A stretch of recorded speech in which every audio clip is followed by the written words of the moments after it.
Some of the things I've already got done, like remove your license plate, because you're going to need to remove your trunk handle right there and replace it.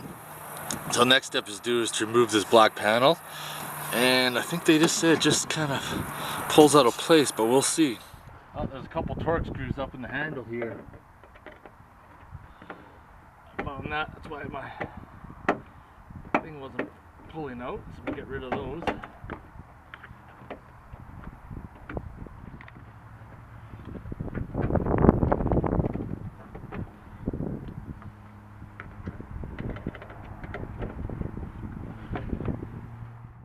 The next step to remove the trunk lid handle is remove the two 10mm nuts from behind, squeeze the two tabs in the middle, and pull it out. Here's a close-up of the trunk lid. You can see right there in the middle, there's those two tabs you got to squeeze and pull out, and on the sides is a little tab too. Use something sharp or something to kind of push one side in at a time, gently pull it out, do the other side, pull it out, and then we're going to get ready to install the new one.